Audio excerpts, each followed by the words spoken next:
지난 한 달간 우리 주식시장 변동성 그야말로 역대급이었습니다. 뭐 주식창 열어보기가 무섭다라고 하시는 분들 많았는데 자, 이 정도 변동성 코스피 사상 처음이라고 하던데요, 소장님. 예, 지난 7월 28일이죠. 코스피 지수가 하루 만에 10.84% 급락을 했습니다. 2000년 이후에 코스피가 하루에 10% 급락한 사례는 총 5차례뿐이었습니다. 우리가 이제 2000년 닷컴 버블 때라든지 네. 2001년 9.11 테러, 그다음에 2008년 서브프라임 사태 같이 글로벌 위기라든지 외부적인 변수가 있었을 때 나타났었던 상황인데 이러한 외부적 변수 없이 10%의 변동성을 나타났었다라는 거죠. 그렇지만 아이러니하게도 불과 사흘 뒤인 7월 31일 코스피 지수가 17.91%나 급등을 했습니다. 불과 일주일 사이에 10%가 급락을 하고 거의 20% 가까이 급등을 하면서 시장 참여자들이 상당히 놀랄만한 일들이 벌어졌었다라고 말씀드릴 수가 있겠습니다. 야, 진짜 한치 앞을 알 수 없는 변동성 때문에 제가 얼마나 마음고생을 심하게 했는지 몰라요. 뭐 천국과 지옥을 막 오르락 내리락 하는데 와, 진짜 정신을 못 차리겠더라고요. 네, 맞습니다. 지난달 정말로 비정상적인 변동성을 보였습니다. 사이드카와 서킷 브레이커의 발동 횟수로도 알 수가 있는데요. 7월 한 달에만 사이드카가 23번, 와. 서킷 브레이커가 6번이나 발동이 됐습니다. 올해 전체 발동된 사이드카의 37%가 7월에만 몰려 있었다 이렇게 볼 수가 있는데요. 야. 이 변동성을 알 수 있는 지표가 있습니다. 이른바 공포지수라고 하는 건데요. 미국의 VIX 지수가 있는데 미국도 뭐 나름대로 좀 폭락이 있는 데가 몇 번 있었어요. 이때도 미국의 VIX 지수는 30선 안팎이에요. 그러니까 약간의 주의 및 위축선에서 멈췄다라고 볼 수가 있는데요. 우리 코스피 지수는 코스피 지수는 순간적으로 80에서 90까지 올라가면서 미국장에 비하면 3, 4배 이상의 사실은 공포 지수를 가져왔다 이렇게 말씀드릴 수가 있는데 이 정도면은요 2008년 금융위기나 어머. 코로나 때보다도 더 높은 공포 지수였어요. 그러니까 얼마나 우리 시장이 극심한 변동성과 공포와 패닉을 가져왔는지 알 수가 있는 상황입니다. 네, 전문가 입장에서 그 정도로 얘기할 정도면 하은 아나운서나 저 같은 개미들의 공포심 뭐 어마어마했겠죠. 그렇죠. 네, 이 같은 변동성 장세만큼이나 이 주식장을 보는 투자자들의 감정 큰 변동이 생기는데요. 관련 리포트 먼저 만나보고 오시죠. 개인 투자자들의 충격은 이루 말할 수 없습니다. 어제 이후로 주식창을 닫았다는 투자자, 최근 많은 돈을 넣었다가 큰 손실을 입은 투자자, 이런 투자자들이 특히 삼성전자와 하이닉스에 몰려 있습니다. 한 3월 달부터 뭐 계속해서 뭐 좋은 얘기만 들려서 네, 기대감을 갖고 들어갔는데 지금 막막한 게 제일 큰 것 같아요. 그야말로 진짜 어찌해야 할지를 몰라서 손 놓고 있었다라는 표현이 딱 맞는 상황이에요. 지금 손을 놓으신 네. 건가요? 아, 근데 미국장도 지금 만만치 않게 변동성이 크다고 해요. 예, 최근에 미국 시장도 변동성을 보인 원인이 밝혀졌습니다. 오픈 AI 연구원 출신인 레오폴드가 만든 헤지펀드 때문인데요. 이 펀드가 AI 반도체 관련주들을 공격적으로 투자를 했었습니다. 그러면서 시장이 변동성을 보이면서 주가가 하락하다 보니까 펀드가 약 67% 손실이 발생했습니다. 아이고, 예. 더군다나 이것은 헤지 펀드이기 때문에 B2가 가능했었던 펀드입니다. 주가가 급락을 하다 보니까 담보금이 부족해졌고요. 이 부족해진 담보금을 메꾸기 위해서 주식을 팔아야 됐고 전반적인 시장에 있어서의 변동성이 확대가 됐죠. 안타깝게도 이 펀드 안에는 SK 하이닉스도 들어가 있었습니다. 그러다 보니까 미국 시장에 있어서의 반도체 기술주들이 7월 달에 변동성을 보였고 또 여기에 영향을 받은 삼성전자와 하이닉스의 변동성이 같이 나타났었다라고 말씀드릴 수 있겠습니다.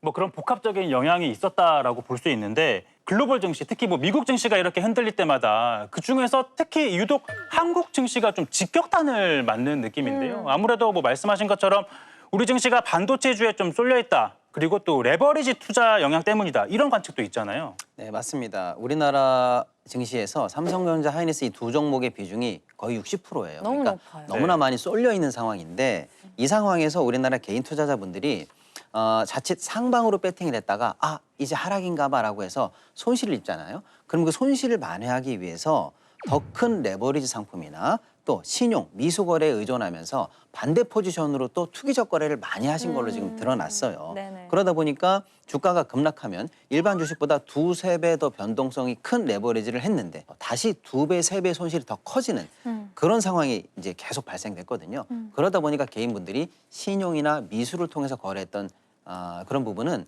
하락 이후에 2~3일 뒤에 다시 이제 마진콜이라고 해서 원금을 갖다 놓지 못한다면 네. 예, 반대 매매를 맞게 돼요. 근데 이 반대 매매는 사실은 증권회사가 그냥 기계적으로 하한가 30에 그냥 때려버립니다.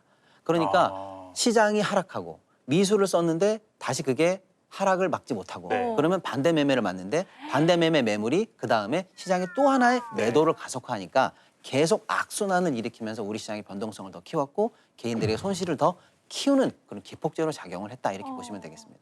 일단 개인 투자자들 피해가 너무 커지니까 이 정부가 지난달 31일에 급하게 대책을 내놨는데 저희 장르가머니에서도 한번 다뤘었죠. 단일 종목 레버리지를 현금 3천만 원이 있어야 가능하게 하겠다.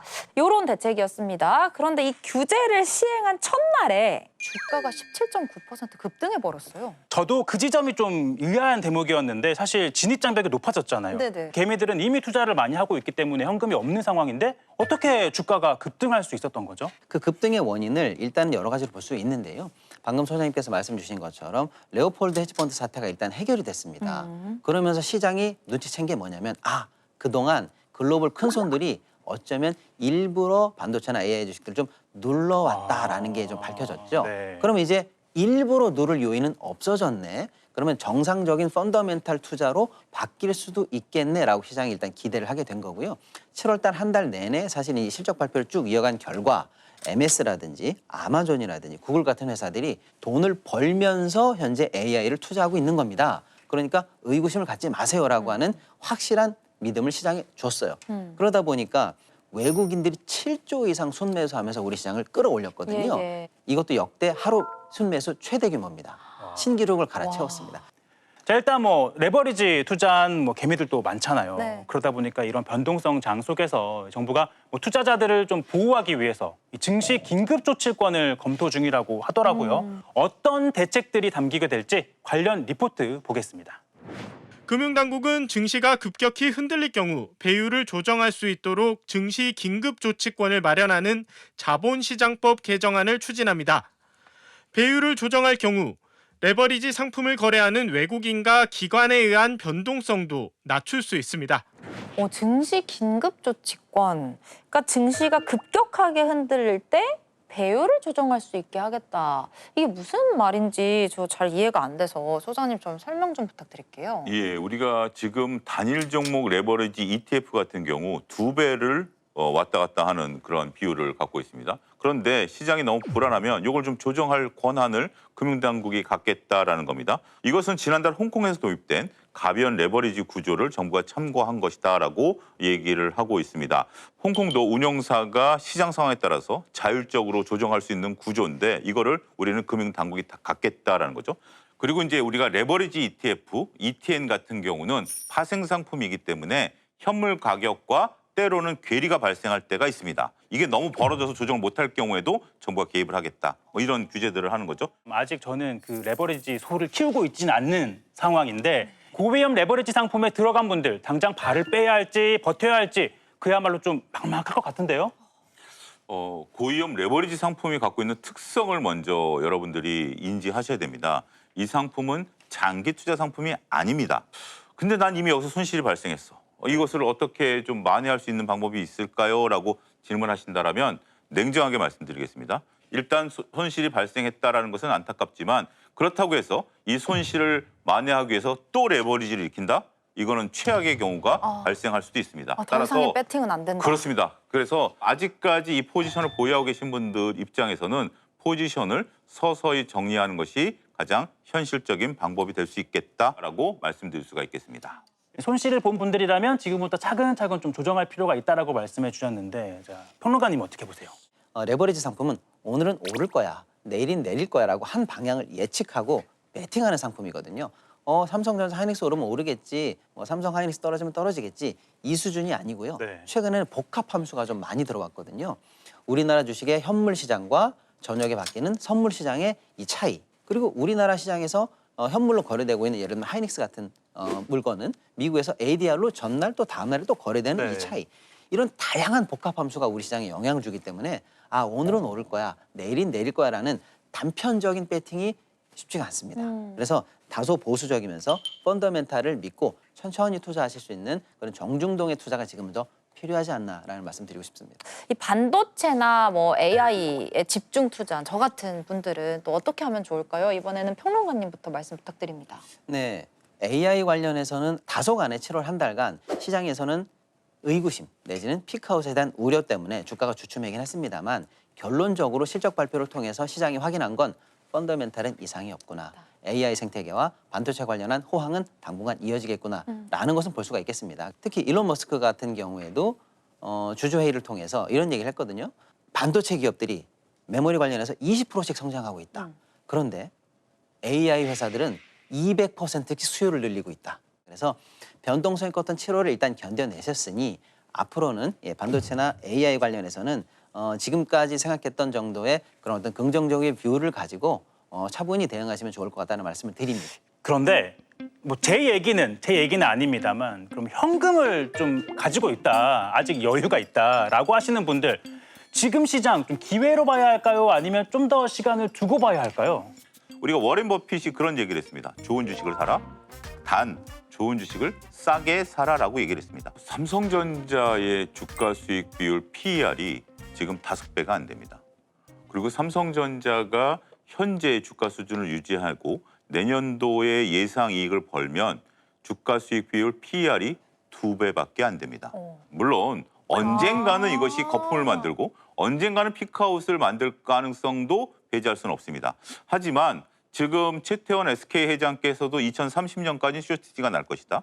삼성전자도 실적 발표한 이후에 컨퍼런스 콜에서 2028년까지 쇼티지가 날 것이다. 라고 얘기하고 있는 상황이거든요. 따라서 현 구간에서 현금이 있으시다라면 반도체 AI 모멘텀과 관련된 주식들에 대해서는 적극적인 분할 매수로 임하셔도 큰 문제가 없지 않을까라고 말씀드릴 수가 있겠습니다.